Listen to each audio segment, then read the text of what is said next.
Hello everybody, welcome back to the channel today. I wanted to discuss episode 3 of YellowJackets titled Them's the Breaks, and for this week's episode, I think it's probably one of the wildest episodes so far of YellowJackets, but it starts with Mari and Coach. They both are talking for a little bit, and Mari tries to give Ben the slip by making him almost go blind with mace, and it backfires, and it happens to her as well. But before all that happens, him and Mari are talking, and he's telling her how everything he's experienced so far in the wilderness does not feel real, and he's questioning if anything that he's lived through in the wilderness is even real. And then they hear screaming again like they did in the first and second episode, but this time they're inside of the cave, so it's like they can still hear it through the cave walls and everything like that. But after that, Mari tells him a story about how she had knew a little girl that had passed away when she was like 4, and after she tells him the story, he asks her why did she tell him that, and she told him because she thinks there are 2 places people go when they die, and I think this is like her idea of heaven and hell, and I think that she was trying to say that there is a bad place, and maybe that's the place that they are at right now, and a good place, and that could be the place where she thinks that her friend probably had went. But back in the modern timeline, Van learns that her cancer is going away somehow, and Ty tells her how she thinks that it's the wilderness and that it is healing her. They just need to give it what it wants, and we all know that they are talking about a human sacrifice. Maybe that is how they survived in the wilderness. Whenever they sacrifice someone, it could have fed the entity or whatever it is, and that being could have helped them survive a little longer, like maybe providing them with the resources to build their shelters or even find the food that they have. And we see in episode 2 when they are praying to the wilderness, the trees screamed at them, so it seems like the trees or whatever it is react to certain things that they do, and it does very much seem like it is alive. So we know that Lottie was treating the trees like this for a reason in the earlier seasons. But Ty and Van are watching one of her VHS in the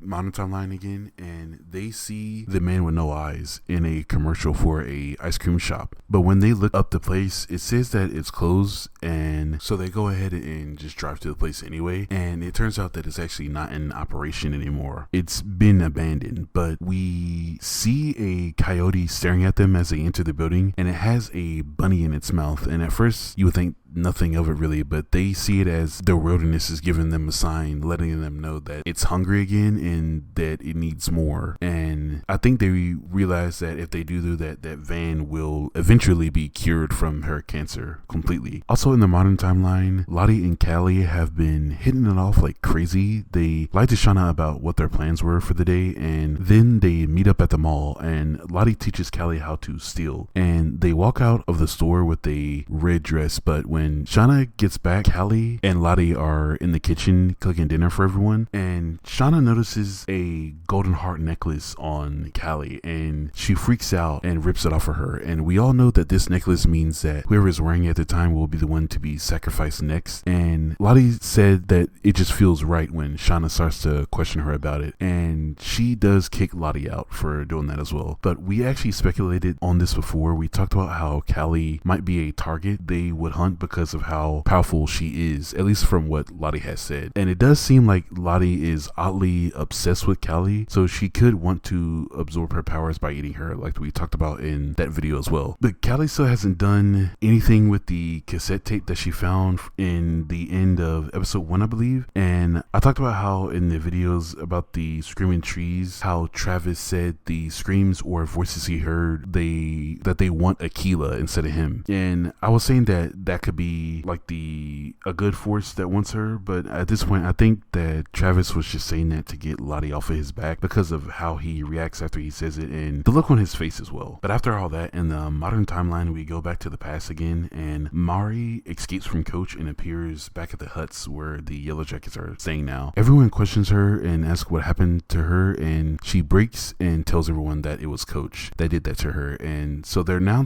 their way to find him, and the trees scream at them again. And I'm thinking either as a warning or maybe this is exactly what it wants her to do. It could be telling them to keep going, maybe egging them on. And it could maybe want one of them to die, so maybe that they could sacrifice one of them and eat one of them. But as they enter the cave Coach Ben is in, they split up into two groups. Shauna, Van, and Akila all had to crawl through a tight hole to get to the other side of the cave to keep looking for Ben. And Van shouts that she thinks that this is probably not the way, but they keep going and eventually get to a opening where it looks like there could be minerals or some type of ore forming here. But the lantern that Van has starts flickering a lot, and then it eventually is blown out. And then Shauna and Akila both disappear, and then Van goes through a normal looking door, it doesn't look run down or anything like that, and she walks into a cabin, almost like the cabin that we see that they used to stay in. And Akila gets transported to an area where she's taking care of animals, and a llama is talking to her saying that it's going to get what it wants. And I also talked about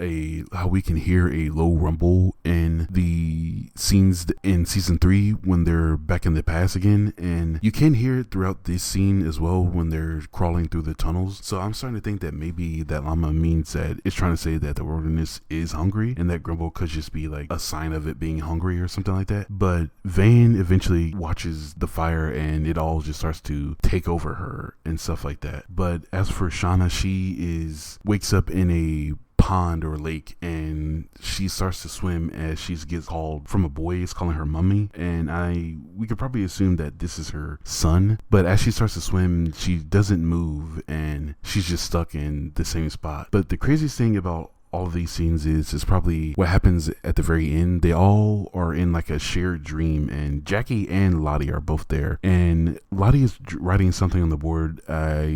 If I can remember correctly, I think it says something like death is like the kindest way to lose someone. And Jackie is playing with one of those wristbands that you like slap on your arm, and she gives it to Van, and Van slaps it on her arm and it cuts her arm a little bit. And Akila does it and nothing happens to her, but when Shauna goes to do it, she takes it back from Van and then throws it on Shauna's neck, and almost like looks like she's dying, basically, like there's a bunch of blood everywhere. But they eventually wake up from all that, and Ben is there as well, and he lets everyone know that he thinks it's poisonous gas that they're all are hallucinating from, and they should probably get out of there. But as for all of those scenes and stuff like that, I do think that could have been like a personal hell or something like that they were experiencing. Maybe the entity wanted to show them that, because I'm not too sure. Maybe because it's trying to tell them that there is no escape from it or something. I don't really know why it would have done that. But I talk about in some of my previous videos about the cult of Persephone and how they would partake in entheogens, which are psychotic drugs used for worship and stuff like that. And that could be another reason why they all had those vivid dreams in the first place. And we know that when Travis drunk the mushroom tea is when he started to hear the voices, and Ben has been in the cave for a while, so if he has been inhaling that poisonous gas, and it's probably been making him hallucinate for a while as well, and that could be the reason why Javi thought he was talking to someone as well. But I do think that it's a little bit of both. I do think that whatever the entity is could be using that to talk to them. Maybe it is the only way that it's able to reach them easily, and maybe that's the reason why they were able to see those crazy visions that they had at the very end of the episode. But let me know what you all think about this episode. I personally think that it was probably my favorite episode in the series so far. But thank you all for watching, and I'll see you all in the next one. Goodbye, everyone.